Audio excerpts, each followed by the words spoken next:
And welcome to Dank Side of the Ring, the only wrestling show where the logic is shakier than Vince Russo trying to explain a reverse battle royal in a pole match, bro. This is where zombies eat wrestlers, mimosas end feuds, and somewhere Eric Bischoff is pitching this whole episode to a network while riding his Harley and screaming about 83 weeks, not understanding streaming. Just so he can kill it off faster than a Goldberg match. Tonight we dive headfirst into the matches that made us laugh, cry, and yell, what the actual fuck? These are the bouts so cursed, so chaotic, so dank, they make Cornette spit out his Wendy's and scream, who booked this crap? This ain't wrestling. This is a felony in spandex. So grab your steel chairs, enjoy that special cheat, and suspend your disbelief because it's time to descend in the beautiful chaos that is the Dank Side of the Ring. I'm Mongo. I'm Emily. And today we are joined by Smokey himself, now co-host of the show with us. So everyone ready to light it up and let's talk some dank matches that we all enjoy. So welcome, Jeff. Oh yeah. Thank you. Thank you for having me. Hello. What an introduction. That was, man. Wow. Got fired. I'm impressed. I know. I mean, we got to light it up. We got to celebrate this beautiful holiday. You know, it's Mania weekend, it's Easter, and well, it's something else. But you know, so we're just gonna say that everybody's ham is gonna be the best ham they've the best baked ham ever. That walk before you eat Aunt Deb's mashed potatoes and deviled eggs. Chef's kiss. Mm-hmm. No, so we were thinking of some fun episodes to do, and you know, one of the things that Smokey, Rachel, myself, and Emily always seem to talk about is there's matches we seem to enjoy that other people kind of like poo-poo or just don't seem to like. So we thought we'd take some of our favorite matches, moments, or wrestlers or gimmicks, just talk about like maybe they weren't liked, maybe they were kind of ridiculous, but hey, we enjoy it because wrestling's supposed to be fun. Wrestling's supposed to be entertainment. So that's why I figured.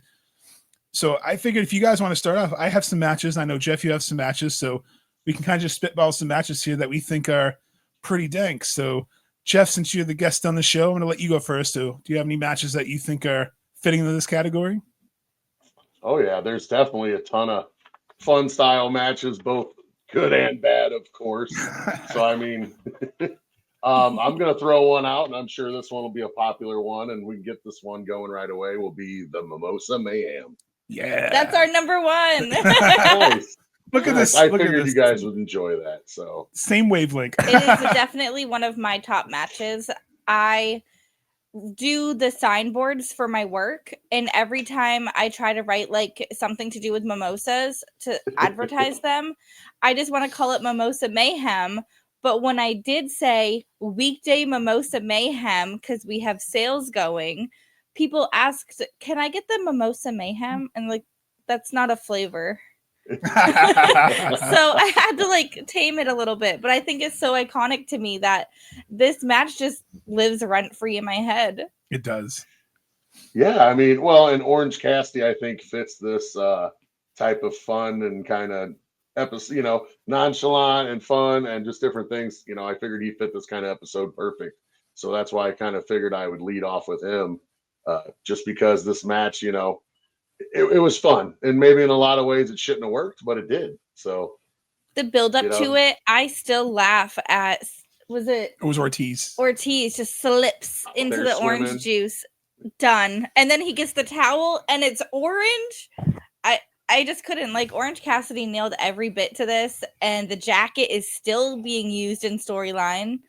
Mm-hmm. I mean, what about Bischoff making his cameo in AEW, you know, moderating the debate and Jericho's jaw dropping when Cassidy starts speaking. He's like the entire time, just mouth open aghast. And you know, I like it because the whole feud was built up on like disrespecting Orange Cassidy and Jericho saying he's like the demo god. And it's ironic now. It's like Bischoff brought it in and Jericho's calling himself the demo god, somebody who's obsessed with demo, aka Bischoff. And it was such a good mix during an era of comedy. You know, 2020, we really needed things outside the box for wrestling, and this was so perfect. You could win by pinfall, submission, or you get dunked in the mimosa bath, which is what happened, which it was great seeing the side of the ring. It looked like two entrance tunnels on its side, just giant vats of orange juice. And I don't know. I'll forever be entertained by this match. I think I've watched this match 100 times because it is one of her favorites. So I actually had another match that I don't know if we're going to stay with 2020 here. And I knew Emily didn't remember this match, but once I say it, she does. And I think Jeff, once I say this, she'll remember the tooth and nail match. Britt Baker and Big Swole, when they had their fight in the dentist office. Oh my gosh, yes. So Yep. Britt, That's when we got Rebel. yes, because remember Britt was selling her injury the whole time. She was in the wheelchair, and Big Swole was like, "You're faking it," and it was such a funny buildup, and it was so absurd. It was just the most ridiculous match. It just, I don't know. I just thought using the dental drills and throwing around the office, and Rebel, like you said, bursting onto the scene, and the win of Swole putting the gas mask on Breaker, and she just like goes to sleep basically. Like, it was the most carny thing, but I enjoyed it. Yeah, it was hokey, but it fit, and like you said, we kind of needed a little bit more entertainment and some different stuff like that. Plus, it played along with Britt's gimmick of being a dentist. So no, and I will say I enjoyed Big Swole. I know she didn't get probably the run that she wanted, but this match was perfect for her and Britt because it was such a fun way to end their feud and kind of keep the storyline going. And like you said, it was fun. It fit. When it first happened on the pre-show, I'm like, really, a dentist office match? Yeah. And that happened. Like, okay, they made it work. yeah, it was entertaining, which is the whole point. So, all right. So, what other matches you got, Jeff? I know you got some good ones. I saw your notes. So, I'm gonna bring these up. I guess I'll just do them as a duo, just because I know some people do know about them, some people don't. But I'm gonna bring up the Talking Shop of Mania 1 and 2. Which, Emily, do you know about that? I remember watching it, but I think it was only for a specific wrestler. Yes, there was a lot of Gallows, talent Carl there. Anderson. Oh my God. Yeah. Had Chad Too Bad versus Sex Ferguson. Yeah, I mean, just crazy off the wall shit, but fun. And it's the wrestlers doing it at Gallows' house, and like they're driving cars and gators and all. And I mean, there's a ton of talent there, like tons. Sour of talent. Boy. Yeah, and they're all playing different characters and doing different shit. It's a lot of fun, and they just did it on their own and all that. So I just had to bring that up because I think that's, I don't know, fits them two guys. They just had all their buddies who are wrestlers over. They got fucking hammered, had a great time, and wrestled each other and did crazy shit all over Gallows' property and house. So who couldn't have fun doing that? No, it's great. It's kind of like the Janela Spring Breaks, or I know you were talking a little before we went on the Invisible Man match that you liked. Yes, if you look back, I believe it was GCW. It was PWG. around. It was the collective GCW PWG. It was the same. I think it was PWG. But Bryce did a match where he refed the Invisible Man versus the Invisible Stan, and he just went around the arena and they were calling the moves out, and they were jumping off balconies, and they were doing all these crazy moves. Him jumping in the ring, anticipating the fall. Like every little detail that Bryce brought to that match, I think is honestly why he succeeded so much in AEW. And I think that it's a secret little thing that, like, it might have been really cheesy, but at the same time, his level of acting in that match, amazing. And it gets me every time. Like, it is just so stupid. And that's why I wanted to bring that up along with Talking Shop, because it's like a Talking Shop Mania where it's just these matches weren't supposed to be serious. One I kind of think of GCW at the time was Joey Janela doing the 6 feet match when they were 6 feet apart wrestling each other. That's right. And Joey Janela does a hip toss and the guy flips forward, and then the guy, they're doing the test of strength and they can't quite get the test of strength, and they push each other over, and the ref's like outside the ring, and he like tells him, put your mask back on. 6 feet. Yeah, it's so ridiculous. And I feel like COVID era wrestling doesn't feel real when you look back at 5 years ago. Like, how did we watch this with a straight face? But you were just so starved of wrestling because you either had the Thunderdome or you had, the Daily's Place shows. So you didn't really have a lot. So when you saw these things outside the box, you're like, this is entertainment. It was the pandemic. Was anybody straight faced? Well, it's fair. That's fair. But you also, you kind of, like I said, you kind of needed that too, because, everybody kind of needed to let loose, have a little bit more fun, do things like that. So, yeah, it's great. What else you got on your list, Jeff? These are great so far. I love these. Some of these members like, oh yeah, like I love when they kind of pop back, like you were saying when you're researching, like, oh, I forgot about that one. Yeah, a ton of those. So, well, if we're gonna do some of those matches, then I'm gonna bring up another one, and it's that one we talked about earlier, and it gets a lot of criticism and it gets a lot of love too, I guess. But is that Kenny Omega versus the little girl in Japan? You know, I've watched it a couple times and I think it's pretty entertaining. Like, it makes a lot of it look pretty cool. I mean, obviously we understand it's a little kid versus Kenny Omega. Like, come on, but it's professional wrestling. We can do that.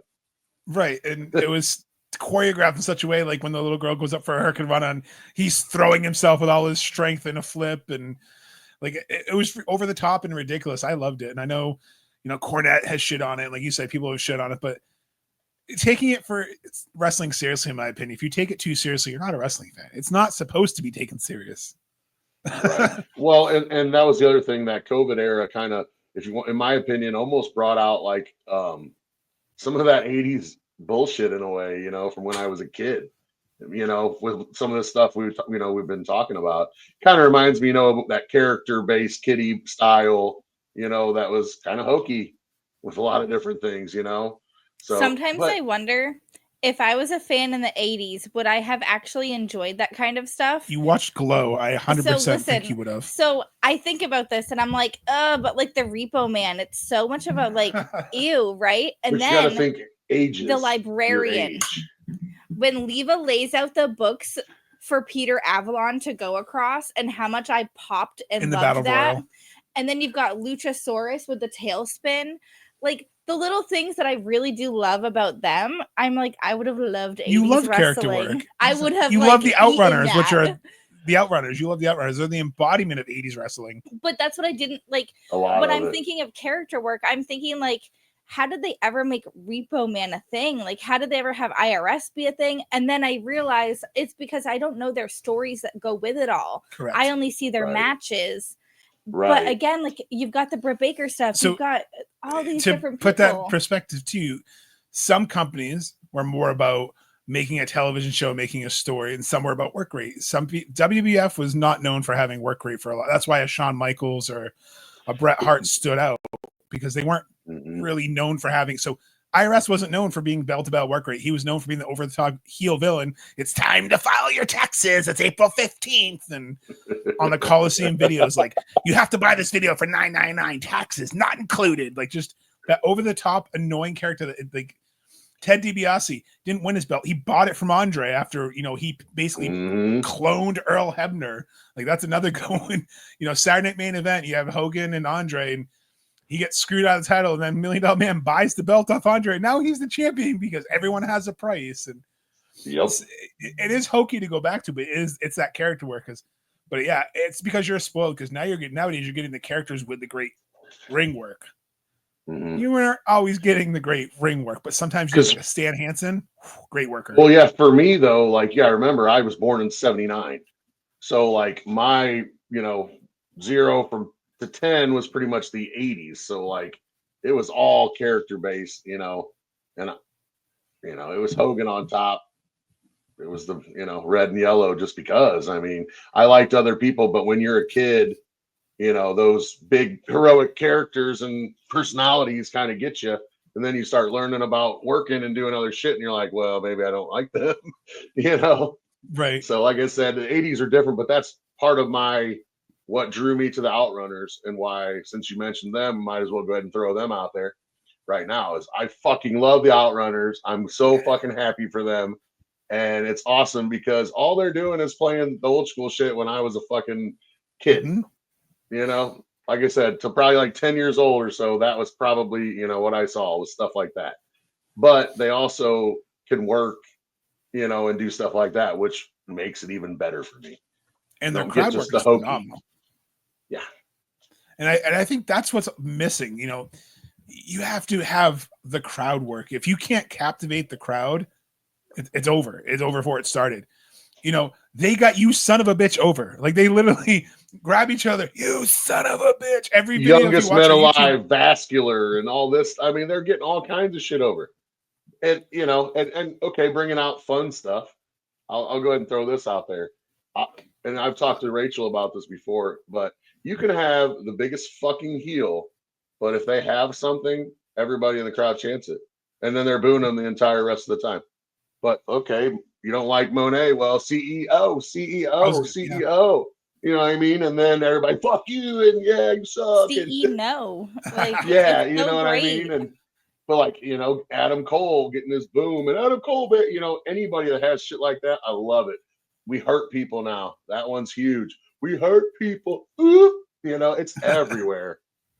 And I think it's great though. Like I know because a lot of people kind of get upset. Like that's a great point. You know, when a heel gets the crowd, but they're still supposed to work the crowd. I mean, MJF's another one who does. I'm better than you, and you know it. And then he'll say something except for the Phillies, they fucking suck. And then the whole crowd's like, boo, fuck you. Like it's just the ability to have them eat out of the palm of your hands and then get you to hate them. Or you have a Moxley who doesn't care about the crowd work, but he's just like, I'm an old school 80s heel.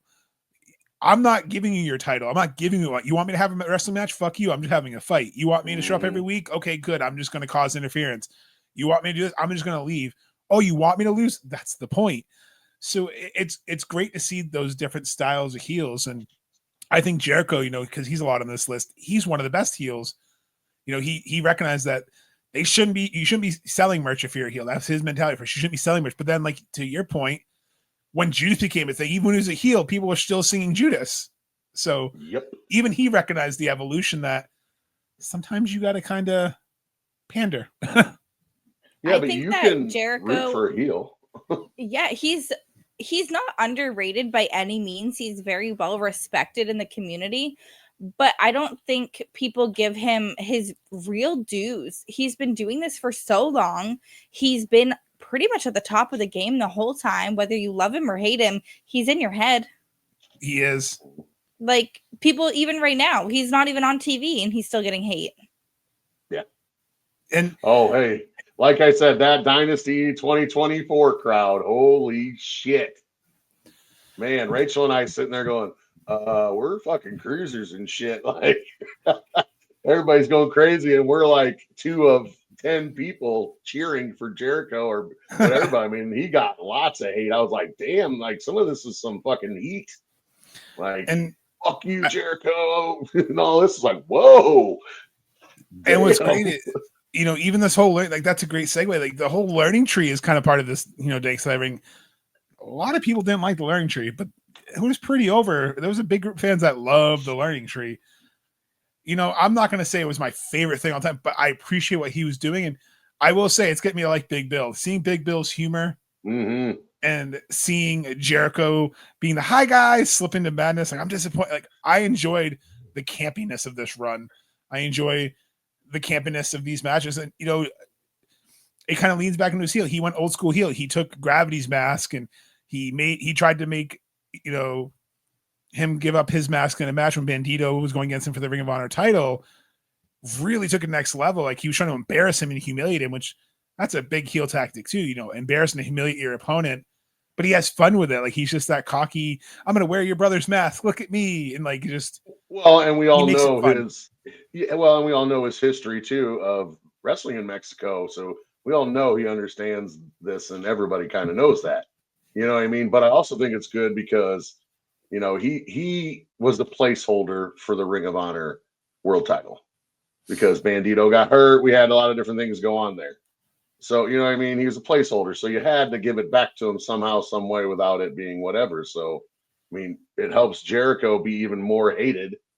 You know what I mean? And to do this, like we said, kind of this hokey type thing, because he has a championship to go, well, here, I can do whatever the fuck I want because I have a championship. So, like, I'm here. And I think campiness has a place in wrestling everywhere, in every company. Like, the fake outrage when, like these segments we're talking about today, when people get mad, like, but it belongs in everything. I mean, sticking with 2020, I'm going to go back to WWE, the Money in the Bank, when they filmed it in the headquarters. I loved it. Epic. People falling off the building. I was going to say Rey Mysterio and Aleister Black getting thrown off the building. Paul getting pied in the face. Catering getting rice stuck to his face. Everybody's racing to the elevators and the stairs. Like, they fight in Vince's office. Like, the gym, and you have Brother Love appearing in the bathroom. Like, it's just, it was hokey and it was fun. And I think, again, I know we keep kind of going back to 2020. I'm not trying to, but I think that's where a lot of this really came back to modern wrestling. But I think it was fun. And, the food fight, and then Otis just somehow just catching the friggin' briefcase. Like, now he's the winner of the men's Money in the Bank. Asuka getting it, and then the next night finding out Becky's pregnant, so Asuka had the belt in the thing the whole time. Like, it really changed the course of a lot of wrestling storylines, and it was fun. And I know it got hate at the time, but if you go back, it's pretty entertaining. And for what those wrestlers did, probably 15, 16-hour day filming that, it was entertaining. Well, and Otis, there's a prime example of kind of a comedic guy that in a lot of ways I don't think was taken seriously over there. And he look at his career here. He's had several really good years. He's been there for a little while now. So and he seems to always be on TV and in storylines. He might not be. I think if it wasn't for Chad Gable and Mandy Rose, the two of them really helped keep him over. Like, Mandy got him over, and then Chad has held him over. And it's not that Otis isn't good. He just needs someone to bounce off of. He needs the mouthpiece because he just says, "Oh yeah, yes, yeah, correct." And honestly, the female mouthpiece works really well for him because of that difference. His bravado, big burly guy that's still confident and athletic. You know what I mean? And then usually he's paired with a pretty attractive female that's in great shape. So that, why is she like him? Stuff like that. So, and he can work pretty good. I mean, it's not all just, the worm. He's really talented. And he's strong. I mean, he's a fucking bull. And I'm pretty sure, wasn't he a real Olympic style athlete wrestling? I'm pretty sure he did collegiate wrestling. Something like that. And or powerlifting. He did something. Because I remember seeing a video of him lifting weights, and it was just stacks upon stacks on the bar. And I'm just like, holy crap, that man's not bending. Yeah. I was gonna say it was he's squatting, and it's you're like, I know that bar is supposed to bend, but that looks terrifying. I wish Mark Henry was in his prime and Otis in his prime, because that would have been a fun match. Yeah. The world's strongest men going at each other. See, they could have had a fun match. They could have the world's strongest men match. Two grizzly bears going at each other. Vince would have just absolutely loved this. Can you imagine this? Otis and Mark Henry doing the strongman competition for WWE. Vince would be it'd be like that meme where Vince is falling over in his chair. One of my favorite things, the showcases, when you got to see somebody smash an apple. Bianca Belair and Bayley when they had their test of strength. Yes. I love that kind of stuff. Mark Henry, that's how they kind of popped him out, because he had that world's strongest man moniker. So they let him do some of those tricks he had done with the frying pan. I mean, it's not a trick as far as that, but he knows how to bend it, and he's strong enough. Because they were talking about him bending a quarter with his fingers and stuff. Crazy. I remember, I don't remember which cage match, but there was a cage match, and they didn't gimmick the door, so he had to rip the legit door off the cage to get in. And I watched that, and he's angry. I saw it tonight, actually, on a little clip. I saw it today, actually, before all this. It's kind of funny. I was just on YouTube surfing a little bit or whatever, and he actually was talking about it. I was like, I was so fucking pissed, because he was supposed to take a hacksaw to the lock and just cut it a little bit. So literally popped the first time. He goes, I literally got so pissed I had to rip the door off. He said, because I couldn't get it to lock the bust. I remember when it was live too. You can hear me fuck, because he grows up and he grabs it. He's like, fuck, and you can just tell he's angry, and he keeps going, and then he snaps it. And I'm like, I remember watching that back, kicking it and shit too. He's going at it. I'm like, he did that. Or it's like when Braun Strowman flipped over the ambulance and stuff. It's like, these people are strong, but again, they're comedic roots. The swamp match, they kind of keep along. That swamp match with Bray Wyatt, ridiculous. But that's kind of when Alexa Bliss started teasing her little dark turn, and it's just, I love cinematic matches. I think that's the one thing I can say for this episode. Cinematic matches pop me, whether it's a swamp match, whether it's an ultimate deletion, all that stuff pops me. That's on my list, actually. That's on my one, was the final deletion. That kind of went with my talking shop stuff, because those were more independent, I guess, type things. Mower of lawns. Yes. Senior Benjamin with a shovel. Then he had some good stuff on the deletion stuff. So I agree with that. I also liked the Lake Reincarnation, how carny that was. Like they threw Shane Helms in there, and he comes out as the Hurricane, and he goes, "Here's the golden shovel." And he goes, "Oh, Sir Paul will like this." Taking a little shot at Triple H, and just all the different campiness of that, and just knowing he filmed it in basically his backyard, because the Hardy Boys, obviously have a bunch of land, and the compound. It's just knowing they just filmed it all there, and Jeff has a legit motor park like for his bike out back, like he does not cross country, what is it called, motocross in his backyard, and you can see some of that background. Just they're shooting fireworks at each other. Like probably the most entertaining thing that really got Matt Hardy over as a singles wrestler, because he struggled for years to kind of get out of the shadow of Jeff, because Jeff was always kind of seen as the single star, the champion. And Matt was like, yeah, he won the ECW title in WWE. Yeah, he won some of the mid-card titles, but he was never seen as the guy. And then, he tried Big Money Matt. It didn't work. And then, the broken, it's just talk about campiness that fits this. His whole broken gimmick, and that all fits this. It's probably one of my favorite gimmicks. Oh, it's definitely good. He needed it.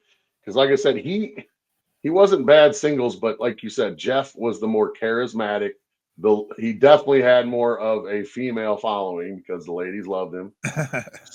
So I mean, he had popularity there, and then the kids. So he was getting those two demographics right there alone. So he's definitely gonna be pushing merch sales. He was the ultimate bad boy. Exactly, and doing death-defying stuff. Oh yeah, and making it look like it was easy. I mean, just every time you watched the WWE highlight reel when the Hardy Boys were in there, Jeff Hardy was always in the package. Him jumping off a ladder, putting someone through tables, off the stage, off the ramp, inspiring, the Darby Allins and some of the indie workers to take those risks. And it's crazy to see that Jeff is lucky he can walk. I don't understand how Jeff is the one that's fine and Matt's the one that's got the compressed spine and the leg drops. Like, right. I'm not trying to be that, like, say, but you would think Jeff would be the one that'd be hurt with all those moves he's done, but he's obviously very fortunate. Speaking of Dank's side of the ring, I think Jeff was a little loose sometimes when he was out there, so maybe it didn't affect him as much. True. Well, yeah. Well, we did see Victory Road, unfortunately. And I mean that with no animosity. I really think that has a lot to do with it. When you're not tensing up for stuff, when you're able to just kind of relax, like Darby, he just leans into it and he's okay sometimes. And also too, let's just put it this way. You can listen to a lot of different podcasts, people who took the Swanton bomb, and every single person says the same thing. I fucking hated taking the Swanton from Jeff because he didn't land that softly. He just did basically a front flip, and he's going to land on your meat, basically. He's going to land into the bulk of your arm, bulk of your shoulders, your chest. I always felt bad when he missed them and just smashed his tailbone, because that hurt. Oh, yeah. Well, and he was better when he was younger about getting a little bit more over him. But as he had gotten older and stuff, man, he was landing just straight on him. There was no tilt, nothing, just boop. You're like, I remember Jeff. a match where he did a swanton on the Big Show, and he just lands right on Big Show's chest, and you just hear him say, fucker. Like, you can just tell Big Show is not happy that he just threw his full weight down. I'm like, I don't know if I'm going to piss off the guy whose fist is bigger than my head. That's no joke. Power of the punch. No Wait, joke. That was Regal. Just kidding. I'm going to put one out there that I criticized it at first, but I appreciate what it was now because it's silly and campy. But the eye for an eye match, while at Extreme Rules, while it was kind of stupid with the CGI, I think it was just funny because Rey Mysterio and Seth made that feud work. I mean, I could have done that actually seeing the fake eye, but I think him putting him into the steel steps and trying to get his eye to come out, him trying to injure his eye, it's probably one of the worst matches that he's done in a long time. But it was funny. Like this, like, oh no! But Seth sold it good. As soon as it happened, he's throwing up. So like clearly, like that's pretty good acting, making yourself throw up to a fake eyeball, like right. And then WWE like, oh my god, Ray's really hurt. I can't believe his eyeball. It's like, come on, man. That looks like a bouncy ball. You painted blue. But it was just, and it made sense because I mean, Aleister Black, including Matt, sold his eye for like 5 years after all these incidents. So it's like some of these wrestlers really took that. So I think I gotta give that all mention. As terrible as it was at least entertaining. Again, I've seen worse matches, but it wasn't that bad. I think people are a little harsh on it and realize just suspend disbelief. That's the whole point. You're supposed to, I mean, if you can suspend disbelief for the Fiend, you can suspend disbelief for an eye versus an eye match. If you can pretend Undertaker and Kane are brothers when they look nothing alike. Ooh, here, I got a Dank side of the ring for you. All right. The one that nobody now would probably think of for just some wrestlers with were comedic and whatever else. The New Day. Oh, agreed. Bring that up. Think about where they were when they came out, because I didn't like them. Oh yeah, they were hating when they were first annoying as fuck. Yeah, they were annoying as fuck. And even their merch, it was plain, it was boring. Boring. It was sexualized. No, that's not the New Day we're talking about. We're talking in the very beginning, like WrestleMania 32 ish, when they WrestleMania 32, before they kind of really started getting the bootios, and it was basically just like almost like a wings. And yeah, it was just Big E trying to get another faction after he broke away from AJ and Dolph, and Kofi finally, trying to get recognition as he was already a great singles wrestler. Xavier coming up, and it was about WrestleMania 33 where they really peaked with the unicorns and all that stuff, and the pancakes and the bootios, and that's really where they hit their stride. Right, and it wasn't really supposed to be a thing. Like, it wasn't supposed to last for 12 years or whatever the hell it did. You know what I mean? It was supposed to be one of those, like, okay, we need something for Big E, we need something for Kofi, and we need something to get Xavier. You know what I mean? That was more what it was, because Kofi was kind of the vet in that group, to help him out, even though he wasn't a champion or anything like that yet. Always had the wild tag with Evan Bourne or whatever, I think, but that's it. Oh yeah, Airborne. That's right. Yeah, so I think that was it. So I mean, New Day really shouldn't have been what it was, and now people, especially WWE fans, that's kind of a staple. So I guess you could say they really lit up the joint and passed the vibe check. Definitely. I love their gear too. Like, not only the Power Ranger gear, but they all three did matching gear. Big E with the jacket, the pants, then Francesca throwing the pancakes. And we've told this story before, but we went to a SmackDown. They threw the pancakes out, and people were going crazy. I went to go pick it up. I'm like, is it a fake pancake? Like, no, these were like those microwave pancakes that you buy, like individual, like just cold, gross pancake. And some guy's like, "Can I have that?" I'm like, "Go for it, man!" Like, they were like Eggo pancakes. Yeah, like, and this guy's just like eating it covered in Big E's baby. Dude, that's the worst. Yeah, that was the worst part. So it was in his nipple. He goes, "Can I have that?" And I was like, "Go for it." I was just more curious. I just wanted to see if it was real. He literally took it out from his chest. So I picked it up, and I was like, "Oh, ew!" Like, it was just cold. If you took a pancake out of a frozen foods box, set it out for half an hour, that's what this was. It was still legit frozen. They just must have went to the store across the street.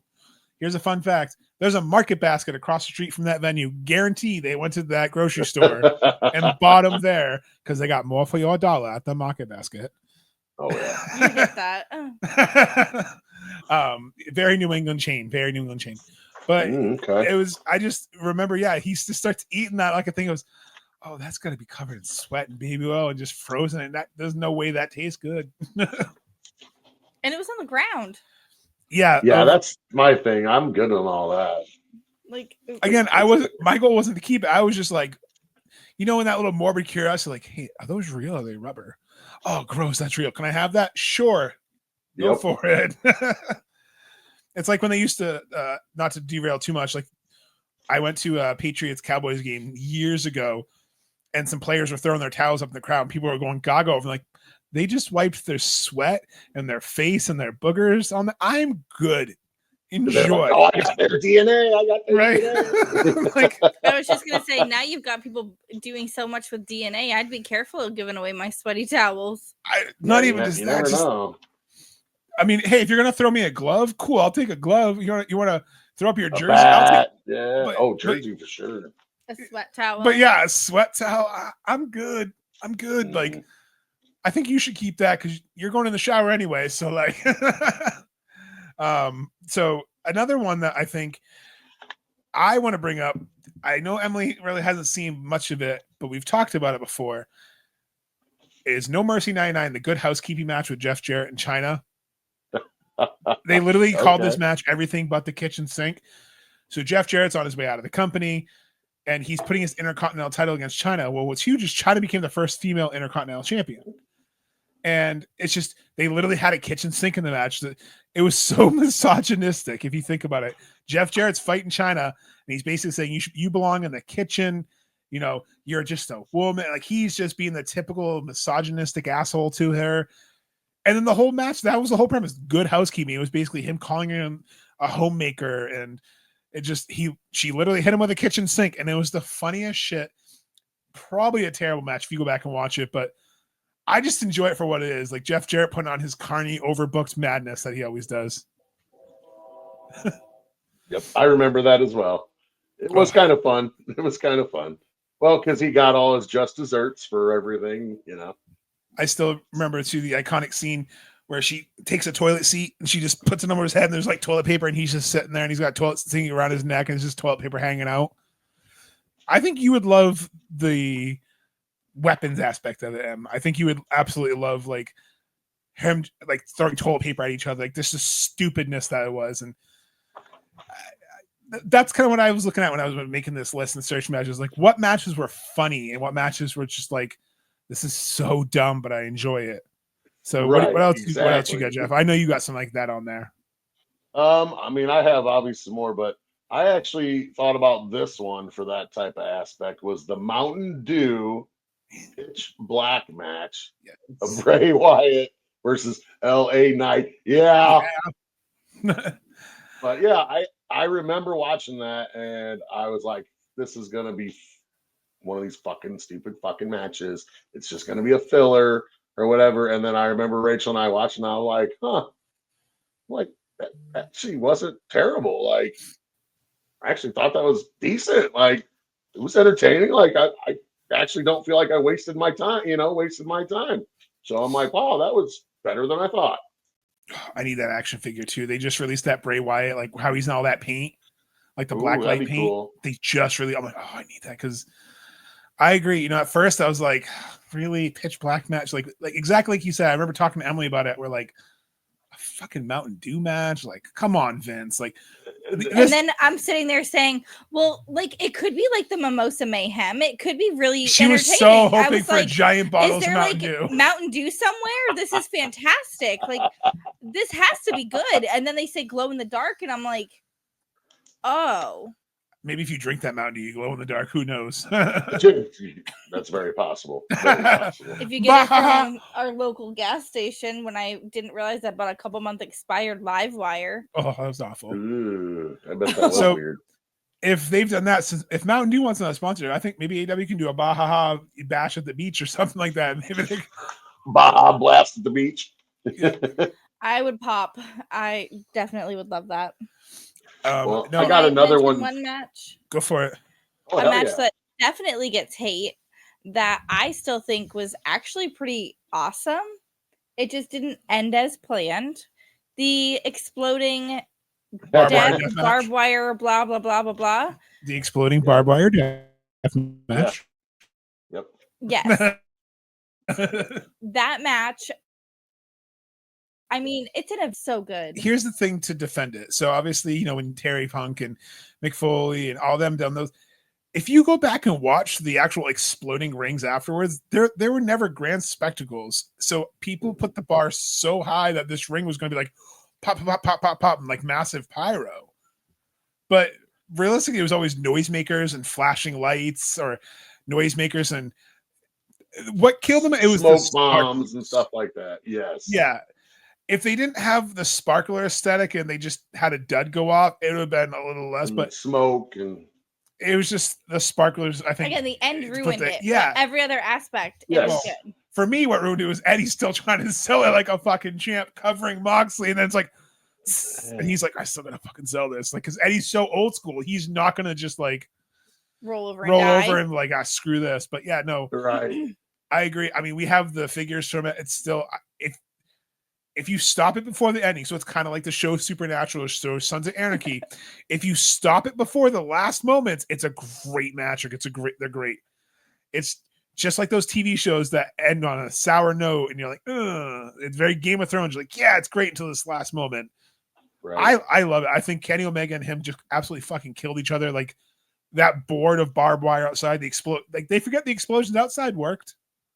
Yes. It's just I can't wait to talk about what I heard Tony got his money back. I heard Tony got his money back from that company because of the time. The time, well, because obviously the timing issues were the main thing, no matter regardless of what they had.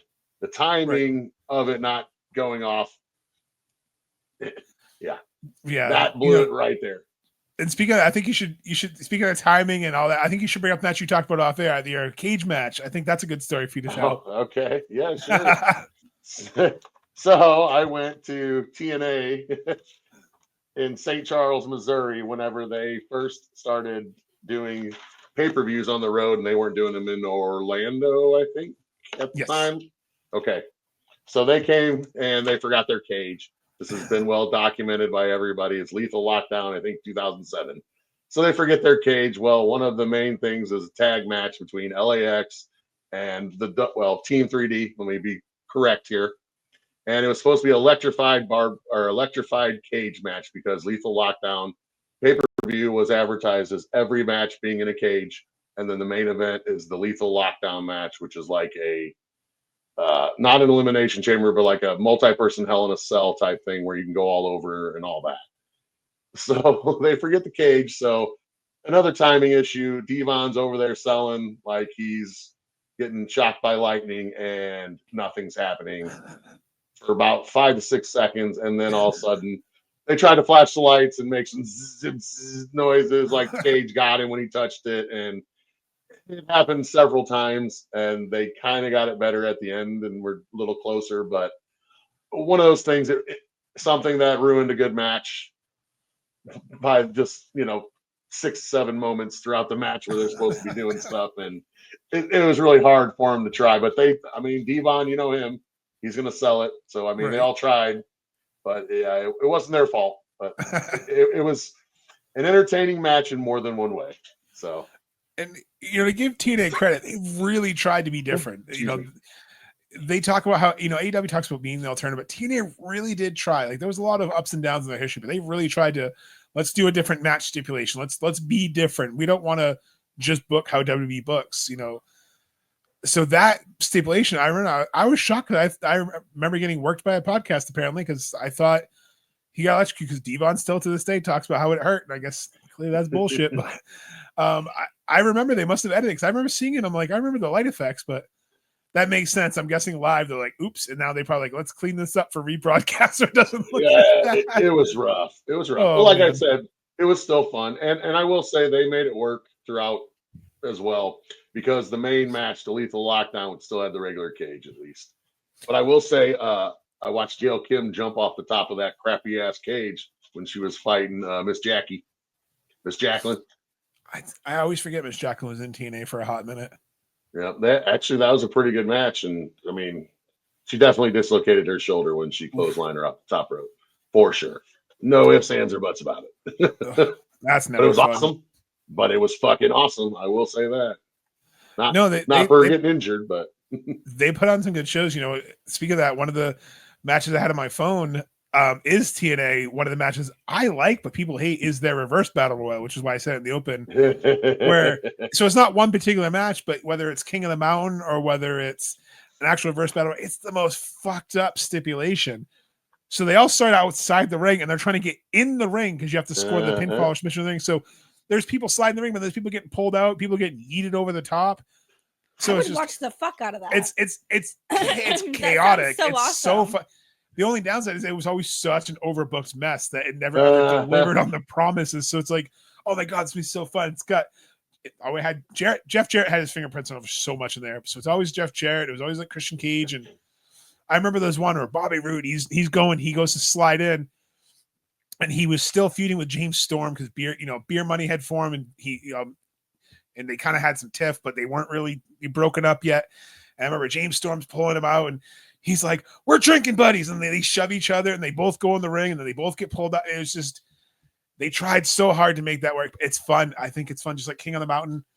You have to good ideas. Good ideas. It was always the ideas, but the execution was always just. Meh. Well, King of the Mountain was kind of hard to understand until you watched at least a match or two of it. For certain things, because it was pretty much a ladder match. Yes. But if you got pinned, you had to go in the penalty box for like 2 minutes or whatever it was. Yeah. So it was kind of this weird. It's like, what was it, 6 people? And then they would be in and out of the penalty box and different things. And then it was a ladder match, and whoever could climb up and get it. Right. I know, like when they did, because they did the Queen of the Ring a few years ago too. That's all Yep. that's playing in And my head is Is the Chelsea and Deanna. I was It's waiting just for in that. my head. We talked to Deanna about that match, and she was saying that her back still hurt. Hopefully, kayfabe. No, I'm sure she's still. But they said those six-sided rings were different too. And I think, the confused part, like you said, till you watch it, because you're like, oh, so you can't just climb the ladder because you got to pin or make someone submit to qualify to climb the ladder. Correct. Then like you said, the person who gets pinned or submitted goes in the penalty box for 2 minutes. And if you've already pinned someone and you get pinned, you still have to go in the penalty box, so you could lose your chance to climb. So realistically, yes, it just became a mess, and it was so hard to keep up with because they didn't really tell you all the time like who's eligible to climb. So it'd be like, oh hey, oh wait, no, why isn't Jeff Jarrett climbing the ladder? Oh, because he hasn't pinned anyone yet. Oh, why is Chelsea Green in the penalty box? Oh, she got pinned. It hasn't had a good concept. It just it's hard, but I enjoy them because I like a good ladder match, and I enjoy they try to be different. They were still decent, but like you said, it was just some of that chaos that you couldn't follow. And I mean, if we're going to stay on TNA, and we'll go ahead and kind of finish them up, they probably ain't got much more. Yeah, I was going to say, we got to throw out Ultimate X. I mean, as something that's good still and whatever else, but I know seeing that the first time was kind of eye opening. I love those matches. Way. Yeah, that's how I learned about Chris Bay. Like Chris Bay, Trey Miguel, that's how I learned about the two of them, and I really got invested in TNA with that. I was so mind-boggled seeing these guys climb across a rope at the top, and like then you showed me AJ Styles in that match. Like every little detail to do with the X division is what I love about wrestling. Good, well, and that's what TNA's bread and butter was. Like they're really their best division was the X division. You know, it's like they cruiserweights for WCW in a way. Yeah, that was their show. And then when they did like international like X division, they'd bring in, and that's what made WCW and TNA stand out from WWE's. They would bring in a Liger, they would bring in Ultimo Dragon, they would bring in people from Japan, they would bring in people from Mexico, they would bring in all the luchadors and all the people from Japan. Like Okada had some stops in TNA. Yes, he did. Tanahashi had stops in TNA. So that's where I got to really start learning New Japan and Ring of Honor was because of TNA. And the Ultimate X is what made me a fan because shout out to my friend Ken. I'll never forget this. It was 2006, 2007. He got a DVD from GameStop for like $5-6. He's like, hey, what's this TNA stuff? I was like, oh, it's really good. What'd you get? It was like the best of the Ultimate X. We sat down and we watched that thing for probably a good hour and a half, however long it was. And we're like, let's watch that again. Just because it was so captivating because I didn't order the weekly pay-per-views. I didn't order the pay-per-views all the time. So yeah, definitely. Those are some of the fun matches. I think TNA had some weird ones, but they had some good ones too. Ultimate X is probably one of the best ones. I like the Monsters Balls. People hated them. I loved Abyss and the Monster Ball matches. Yep, those were good too. The only go ahead. I was just the only thing I really care about is when Russo took over because that's when it got really dumb. Like when Sting was in the Last Rites match and they put him on like a table and they raised him up to the ceiling and it's like, what are we doing? Or anything that's on a pole, bro. Yep. But I will say, since we were kind of going like those cinematic and kind of more produced type matches, obviously we have two AEW ones I want to definitely mention, which one of them I got to see live, which was really hard to watch. I'll just say that. The Stadium Stampede? Well, we were Anarchy in the arena because we were that's right. Double or Nothing. But those were I was going to bring up Anarchy in the arena and Stadium Stampede matches. Those have been awesome and fun, especially the Stadium Stampede, that first one. That was pretty entertaining. Jericho doing the witch with the cone, you know what I mean? And Sammy, and Sammy coming on a fucking horse. The bar scene, you know what I mean? And stuff like that. So I thought that was really awesome. Aubrey doing the referee review. Because Jericho challenged to play. Yes, challenge on the field. So I thought those were really fun. Sammy Guevara getting a one-wing angel through the fucking, like, from the top of, like, the stands down to the ground. Was that the one where Santana Ortiz, where he got his bell rung? Was that the same one? Yes, and the ice chest, the pool. With the Lake Reincarnation water, which we talked about earlier. So much that went into this match that every little detail. I know they filmed forever. I know that they had to like do a bunch. Jericho's talked about it a few times. I just absolutely love that style match, and I think it made way for even more for AEW to be doing. I think that we got the parking lot brawls because of a lot of the stadium stampedes. I wouldn't say that, because parking lot brawls have been around for, I think the stadium stampedes really opened up brought the anarchy arena to, like Jeff was saying. I think it also brought in their factions. Like that's really what made faction warfare for AEW, was having the anarchy in the arenas and the same, and that's what I think it works, because you have blood and guts, and the anarchy in the arena, you kind of have like how you can have faction warfare. They can't really do war games, so they got blood and guts, Right. and they want to go old school, and they want to kind of have those empty stadium fights, which is what it was, like the Rocker McFoley halftime heat when they had the empty stadium match, or Terry Funk when he was in the empty stadium back in the 90s, 80s. Like they never work until they do. Like that's like, you think, oh man, Rock versus Mankind halftime heat, that's never gonna, okay, it works. Stadium stampede, like how's this going? How are they gonna fight in a fucking football stadium? Oh, it worked. Matt Jackson doing the suplexes from one end zone to the other over 120 yards, just right, just jumping off the goalpost, and I mean, it was fun, and there was a lot of cool things. Right, that's true. That's true. I know you said Anarchy was hard. I liked, it was just hard to watch live because, like I said, you couldn't see everything because they're everywhere, and certain times you were getting obstructed, and they'd be right here, and then all the different sides trying to kind of go everywhere, and unless you could look up and see them through Jumbotron or something like that, there were several times we couldn't really see anything. So we had that unsanctioned match at the second Dynamite that did that. Yeah. We had like when Joey Janela was climbing the ladder, we kind of had to go up higher to see, because the way we were sitting, we were kind of like low, so we had to go up. Another kind of good, I don't want to say like style like that, but I want to throw back randomly. Do you remember, Jeff, the Crybaby match with 1-2-3 Kid and Razor Ramon? Because that was the cringiest but funniest thing, where the loser had basically had to wear a diaper. Really? No, I don't remember that one. Wow. I'm see if I put my notes whatever, but I found, I'm like, oh, I remember that. Yeah. So I think it was a random Raw, but yeah, loser wears a diaper, and they got baby powder poured over their head. So I don't know if you remember that one. And that was, I want to say the baby powder rings a bell, but I don't remember the diaper part. That's what I think tuned me out as a kid, because I was probably like 7 or 8 when that happened. And that's kind of when I started towards W. Like, oh, I really like Razor Ramon, and I really like this 1-2-3 Kid, but I'm like, I don't want to see one of them wear a diaper. And then I think that's kind of what caused Razor to want to try other things. He had that in the feud with Goldust. I mean, he had some good matches, but there were some awkward things there, but that's the reason why I wanted to mention that, because it leads into Goldust versus Roddy Piper, another great one, WrestleMania, when they had the OJ match, basically is what I'm always going to refer to it. They had that backstage brawl, and Goldust shows up in the gold Cadillac, and he starts fighting Roddy Piper in the backstage. It was really kind of random. I don't know if they're really fans, or if they were just like friends. And they're like in the loading dock, and they're cheering, and they're beating the fuck out of each other. Like they're potatoing each other backstage. And then fucking Goldust takes off in his gold Cadillac. Roddy Piper hops in a white Bronco, and this is where it gets good. They just left the arena. So what do? They spliced in the O.J. Simpson footage of the Bronco being chased by the police, and then the commentators are selling it like this is Goldust being chased by Roddy Piper, and it's O.J. Simpson. Oh my gosh. And if you'd seen the news, you knew.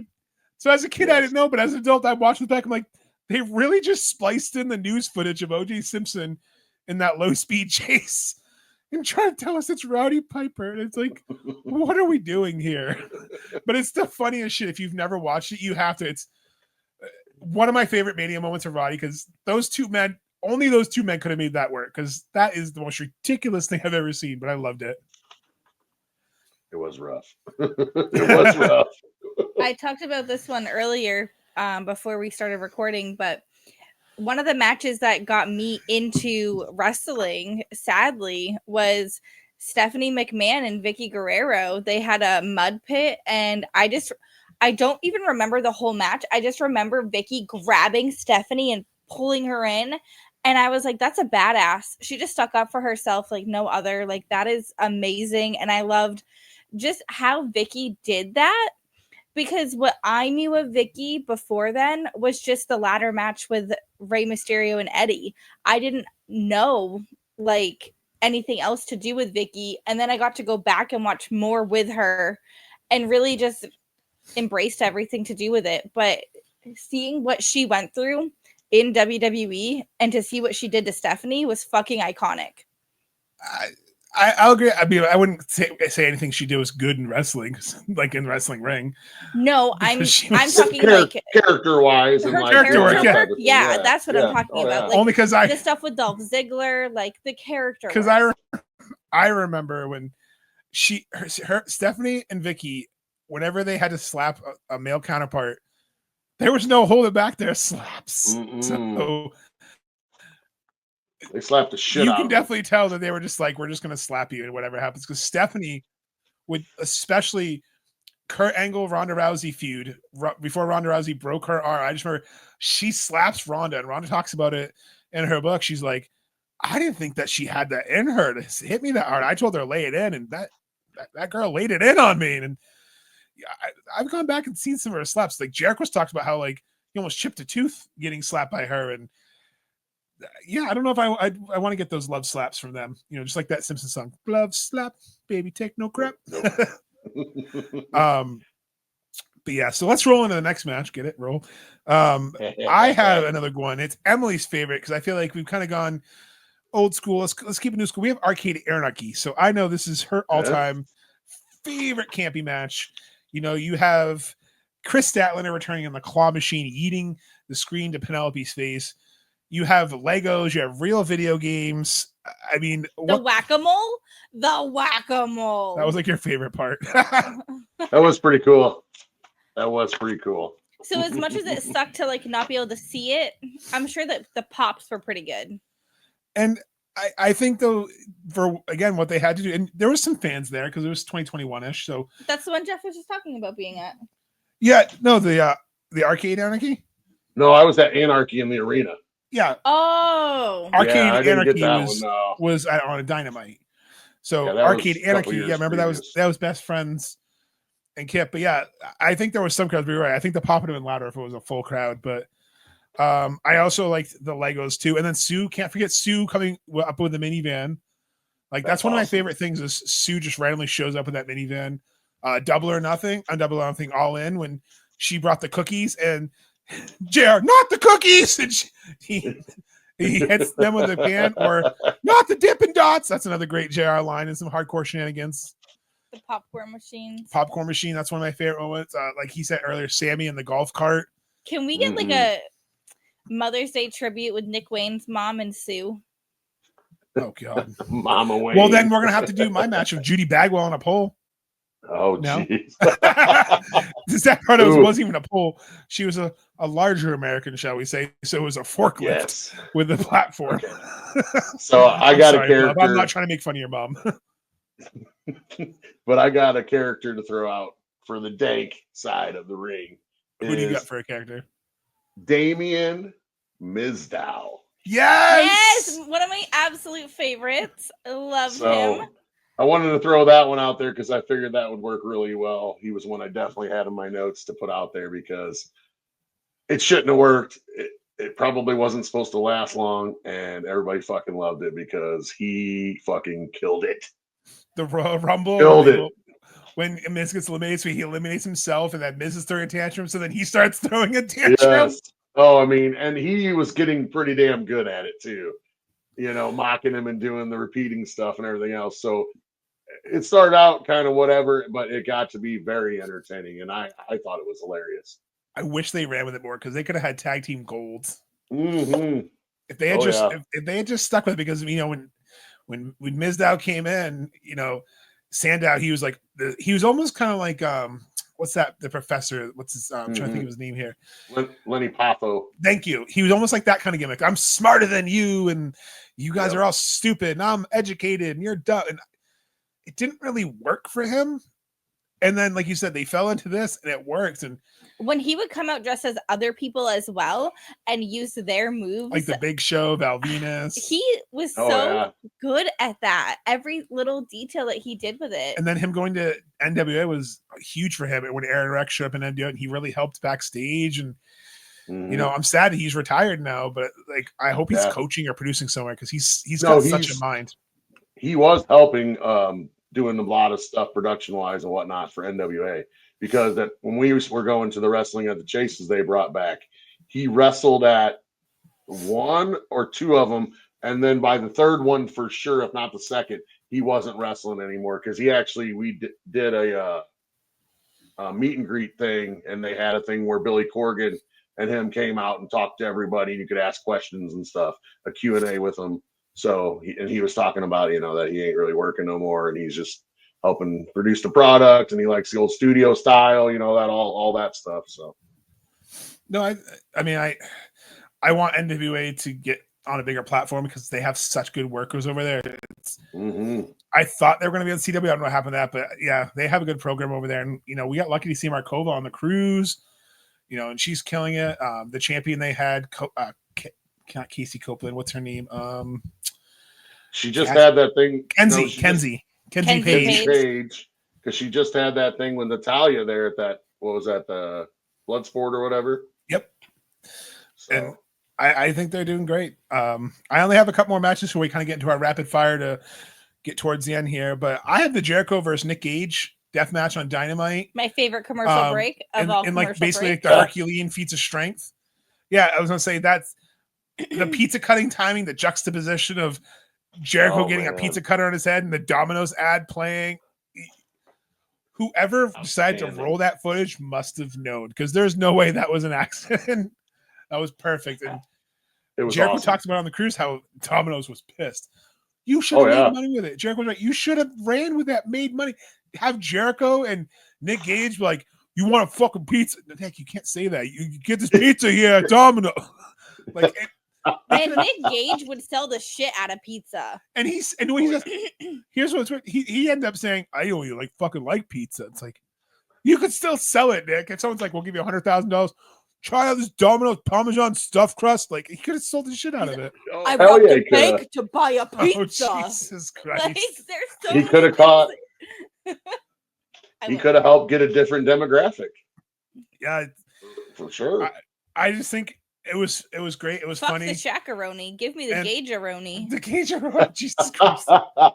Pizza cutter included. What the hell? Yes. Like, there's so many things they could have done with this. Oh, I know. Man, there's so many. Like I had just. Can I? Yeah. Go ahead. So back in like 2019, AEW was getting their footing, and if you watched Honor the Elite, shout out to Gary. If you watched BTE, then you were able to get the jokes of like the Chili's and the Cracker Barrel and all these things. The meta jokes, yes. So they had a Cracker Barrel match. It wasn't really a Cracker Barrel match. That's the thing. It was a match, but there was a Cracker Barrel in it. And I thought someone was gonna eat that Cracker Barrel clash or whatever. Yeah. Yeah, and I thought there was gonna be like all these different things to do with the Cracker Barrel. Like you'd see the rocking chair. Like I thought we'd have all these different. She was so hopeful that that little game where it's like a triangle and they got little plastic pegs. Yeah. She was hoping that someone was going to get hit with those little plastic pegs. Like I Emily thought is sadistic. Like Jax. Like I had all these different things planned. And then you see Darby eat the stairs with the Cracker Barrel, and that is not what was on my bingo card. You have Jimmy Havoc stapling the cigarette to Joey Janela's forehead. Iconic. That was cool. Yeah. That was cool. Fuck you, Jimmy Havoc. But that match, to me, I did so much research going into that because, again, I thought this match was going to be everything. I learned all about these guys. Watched Please Don't Die, Joey Janela. Like, I dove in. That was my full deep dive of AEW was that summer. The last one I know before we get quick fire, my last match, I had to give shout out to the Firefly Funhouse match, Bray Wyatt and John Cena at WrestleMania 36. A lot of people surprisingly don't like it. Like they like it now because of obviously everything that happened, but they kind of crapped at the time. But I enjoyed, Cena as What If and NWO, and Bray Wyatt kind of calling a nod out to him being Super Cena and burying me and stopping my push. And that match really kind of showed Bray's creativity, that his whole character arc was because John Cena beat him at WrestleMania and he should have won at WrestleMania. And then technically Bray Wyatt won at WrestleMania. And like, it was a nice way for John to put Bray over. It was great. It was so well done. Like John Cena playing into ruthless aggression just over and over. I think I'm still scratching my head at that whole match. And that's what's great, because every time you watch it, you pick up something different. Like the puppet of this going, this is good shit. Like just all the internet memes. Like you talk about BTE, and yeah, I know you made that face, but that's because he called it. It's because Vince is childish, as we know, and other things which we won't mention. But it just, all the meta jokes, like you said, for Cracker Barrel was there for me. And so that's one of my Dank matches, just like to end with too. So I think I have some little lightning quick fires that just be kind of fun to see what you guys think. So what do you guys think? What's your best use of a ridiculous prop? Like in your memory bank, what's a prop that they used in a match or a weapon? You're just like, what the fuck are we doing here? Water bottles. Water bottles? Water bottles where they like are under, like half or under full, and they hit them, or they spit the water at them. Those are definitely two of them. Seen that quite a bit. I'd say that's always one of them. I like it. What about you, Em? Mine's more what the fuck. What? The barbed wire trampoline with Kenny Omega and like the little John cage? Moxley. Yeah. It was a full like trampoline covered in barbed wire that they brought out, and then they had to like rip them out of. It was disgusting. I think still the super kick exploding shoe from Double or Nothing. Yes. That one popped me. I like that one. Anytime they bring out something like, the Matt Cardona action figure Detolf when he fought Nick Gage, and Nick Gage was throwing action figures at him, he threw him into a Detolf, like a display case. That was pretty funny. And then Matt would bring action figures and dump them out in the ring and drop people on them.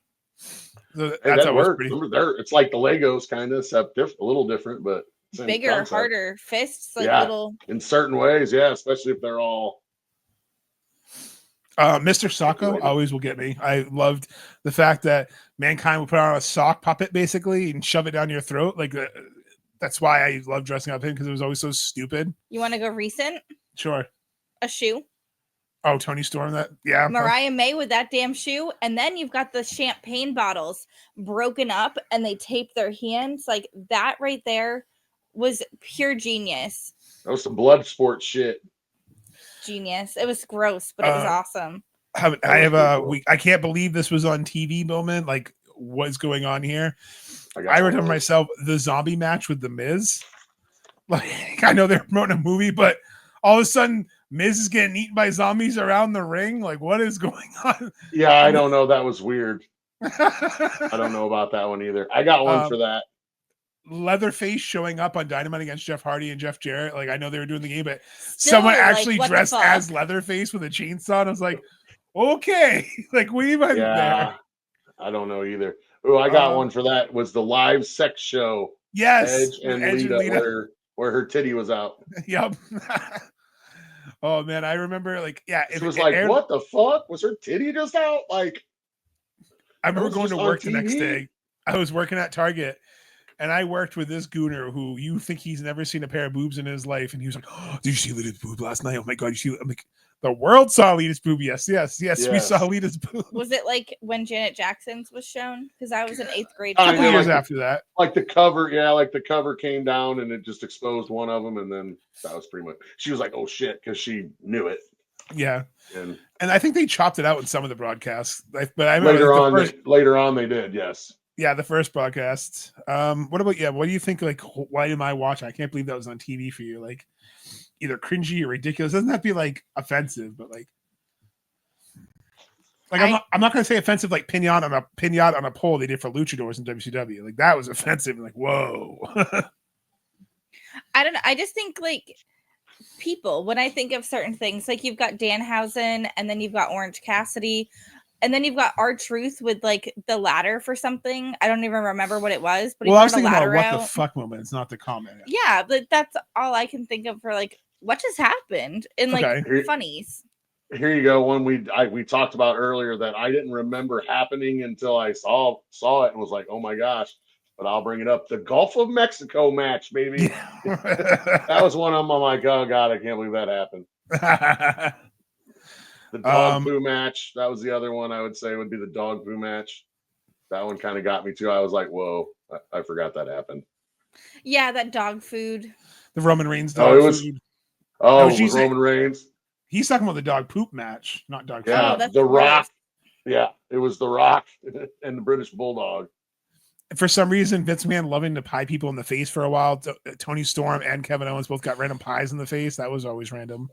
Yeah, we still don't know who pied Kevin Owens in the face. By the way, that's like one of the unsolved mysteries of wrestling. I just want to point that out.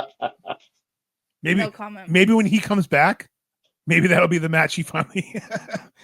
I guess so. Some of the meme worthy things for me, Suze Van, like I said earlier, her just randomly showing up, either dropping Trent off like at the parking lot brawl, bringing him back when we didn't know he's come back at Arcade Anarchy, cookies, showing up at Double or Nothing with the cookies. Like, I think I think Danhausen, every time Danhausen shows up is iconic. When they pull him up from the ring, he's holding onto the chair and he curses you.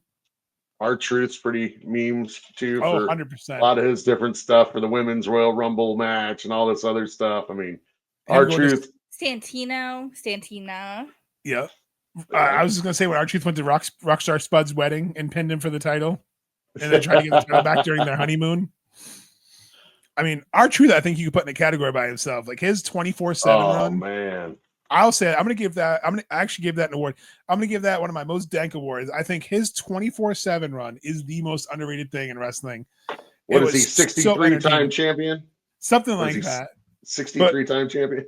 I like it. In the beginning, he'd forget what title he had. He's like, I'm the U.S. champion. They're like, no, you're not, Truth. I thought it was. All right, well, whatever. Like Emily said, he comes up to the Royal Rumble with a ladder and just climbs up the ladder like nothing's there. Him and Orange Cassidy, just comedic gold when it comes to like the timing like that. Yep. And like they play it so serious that you buy into it with them, because that's one thing. All these things we talked about today is because the wrestlers are buying in, I buy in. If they don't buy in, you're not going to buy in. No, not at all. Not at all. Same with like Dalton Castle. I'm a Dalton Castle fan too. Used to love some of his outrageous shit with the boys and stuff like that. So, or even on the cruise, the first cruise, which I know we didn't go on, but when he became smooth sailing Ashley Remington after he got a concussion, because that was his Chikara character, I think, wasn't it? Yep, something along the lines. So, and he was like, "I'm not Dalton Castle," and Jay Lethal is like, "Yes, you are." Ashley, I'm smooth sailing Ashley Remington. Ashley Remington. I think I'd give RJ City a little prop. Like he has some good comedic chops. Like when he loses matches or he's in matches. I'm surprised that he hasn't done anything on the pre-show, because he's pretty entertaining in and out of the ring too. I think he'd be a good one. Well, Colt Cabana, there's a good comedic wrestler.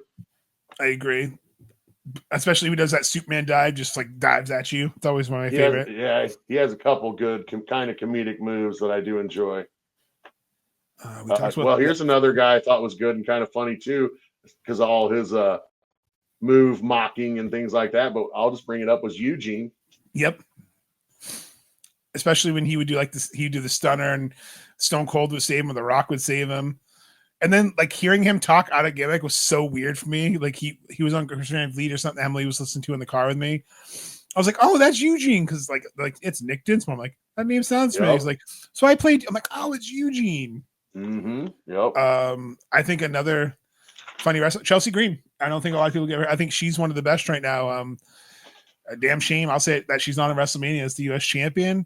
I think, WrestleMania should be, and this isn't a rant or anything, WrestleMania has always been told to us that it's supposed to be like who's had the best story all year, kind of reward them. And her as the U.S. champion and having the Secret Service gimmick and everything, she's killing it right now. Mm-hmm. Well, yeah, you're supposed to reward your champions and your people that have worked throughout the year, regardless where they are. But when you're a champion in the company, like this is the main event, no pun intended, but this is the, Super Bowl. This is the World Series. This is the Stanley Cup playoffs. Like, This is it. Like, why is a champion not on a 2-night match card? You've got 2 brand new women's titles. They should be defending them. And instead, one's not booked at all, potentially hosting or doing something like that, still not wrestling. And then you've got the other one in a tag team match and the title's not being defended. So why are you not making WrestleMania history with your 2 new women's titles? That's going to end my rant, because I know I'm going to go off. Well, no, you need to showcase them though. Correct, because you need to showcase them and build up their credibility and their lineage.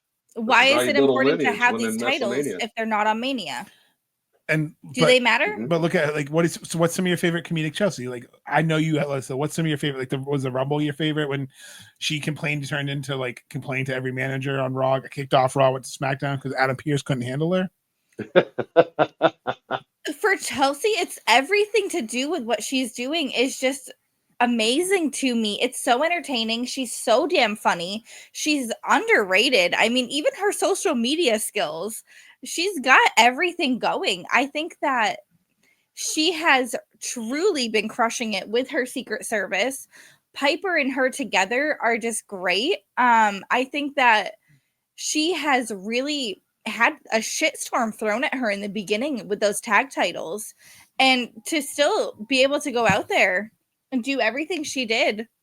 No, I think that that's why she's one of my favorite, comedic, and she had to go out and prove herself after being fired. And look at her now. I look at another comedic, Harley Cameron. I think she's someone that's absolutely phenomenal. She would be the new one. She would be the new one that's bursting onto the scene. That's really making the comedy side and the lighter side a real part of her character and all that. I mean, I think it's hard because I think to be a good comedic wrestler like R-Truth, like Chelsea, like Santino, you really have to whoever. I mean, yeah, connect. Sky Too Hottie, he was never really taken seriously, but he was that fun. He's coaching backstage at AEW, but him doing the worm, like you had this guy who was the most 2000s person, the yellow Oakleys, the spiked hair, wearing the cargo pants that were all camo, doing the stupidest breakdown move and then who, and then just dropping the weakest fish drop, but it worked. Then Rikishi with his like sumo type of tights, dancing and shaking his big old booty. Like that's another Rikishi. For a while, he was so good at comedy. He was I did it for the Rock. I did it for the people. I love Too Cool. A lot of people didn't like Too Cool because they were like, oh well, they're bored. I'm like, they were so entertaining. They were fun. I'll never forget 2000 Royal Rumble when all three of them in the ring, they're dancing. Then Rikishi's like, okay, I've had enough. And then just throws them both out. Well, they were a fun, entertaining, like lower mid card, and they could definitely get you some time and some viewers and some entertainment. So they definitely had a spot. La Parka's always one of my favorites, the chairman. I love air guitar on the chair. And then he did funny shit, but he wasn't supposed to be really funny though. That was what was hilarious because I remember him from the old school video games and stuff like that too. And it's like, this dude's not even supposed to be funny. Like he goes out there and like beats the fuck out of people and hits you with chairs and shit. But he's like, it's almost like, I'm going to go kick your ass, but first, solo! And doing his little wiggle dance and shit, and you're like, what? I love it. Yeah. No, I like to that. Like, he would just, people come on the ramp, and he would just hit him, and I never forget, because I hate Disco Inferno. He smashes them on the back, and then he just proceeds to just start celebrating as he goes around. Disco's just laying in pain, and La Parka's just celebrating. Amazing. Curryman? Curryman, absolutely. That's a great one. Curryman was always fun. Allegedly, it's Christopher Daniels, but we'll never know. We saw him together for the first time on the boat, so I think that's been disproven it was Christopher. I have a picture of it. But he's hot, he's spicy, he's so entertaining to watch. Shark Boy, you were talking about earlier, another great one that I loved. Absolutely loved, shell yeah, give me a shell yeah. That wasn't supposed to work. That was supposed to be a one-off gimmick. They actually got sued there was a movie with the kid from Twilight who played the werewolf. Oh, was that Shark Boy and Lava Girl? Lava Girl, yeah. Like TNA got sued because of the Shark Boy Lava Girl movie. And somehow the Shark Boy gimmick survived, but it was complicated. I think he was first. I think he was first. And I think because it was obviously different based on they just had to go back to December. I'm still mad. I'm going to say this right now. Tony Khan, what the fuck? You've had like so many Shark Weeks. Why hasn't Shark Boy actually been on TV for Shark Week? That's fair. As such a mistake. I'm not saying put him in just once. I'm not saying put him in a match. I'm saying even have him come in the ring, cut a promo. That place would go crazy. Luigi. Just do a backstage. Guy? Yeah, Luigi Primo. But yeah, just have Shark Boy come backstage with his mask and stuff and talk to a couple people that he knows from TNA. You could have Joe or some of these people that he knows. I want to see him versus Serpentico. I'll put it out there if you want to have a match. Him and Serpentico. Ooh. Ooh, Love that's another one. Serpentico's intro. Luther and Serpentico together. Oh so yes, good. they were so fun. Yes. John Cruz. You still want to know who Serpentico was under the mask? Oh my gosh, April Fool's Day. I was dead. John Cruz versus Serpentico in a shark cage. Did you think it was real or were you just trolling me? No, I was super excited. Oh. I was like, oh my gosh, look what they made. This is hilarious. Like the graphic was so well done. I was like, this is phenomenal. Phenomenal. All right. So I guess one last question. We've obviously talked about like comedy matches, comedy wrestlers, comedy props. What is something like this? What's your absolute favorite of like all these like chaos that we talked about? Like, why is some of this stuff like what's one thing if you could see in a match always will pop you? Like Jeff said, the water bros are like, what's something in a match that will always that match is instantly over if you see it happen, either a person in it or a moment in the match. Even if it's cliche, that's fine. Sometimes it's just genuinely what commentary has to say. True. Okay. Because I am constantly Nigel dead. He like makes me like just it's so funny. Half the shit that comes out of Nigel's mouth, clam digger, like something to do with like him and something vegetarian Brian with Brian. Like oh yeah. Oh yeah. I just Dan O'Brien claims to be a vegetarian, but he was eating brie last night. yes, I was Yes. just dead. Yes. Everything about that is just so funny to me. But even last night, Tony Storm, after she kissed friggin' Tony Schiavone, she was like, I know it must be Easter soon, Mr. Schiavone, because you have risen. I was like, whoa. Tony Storm right now. Tony Storm's promos. Something about getting So there you go. on. Anything with Tony Storm talking is your favorite. For She real. can get it, yeah, because her promos are good and you understand what she's doing, but sometimes you're like, whoa. You're like, that's did a she double fucking entendre. say that? Well, and even more, you're just like, did she say that first off? Okay, yeah, she just totally contradicted herself, or she, you know what I mean, is doing all these different things, and it's like, but it works, and she's doing it very well. It's like entertaining. An It's commercial from the 2000s. something, yes. Dirty mouth, clean it up. You Right. lit face, cootie lick, Clean whatever. mouth.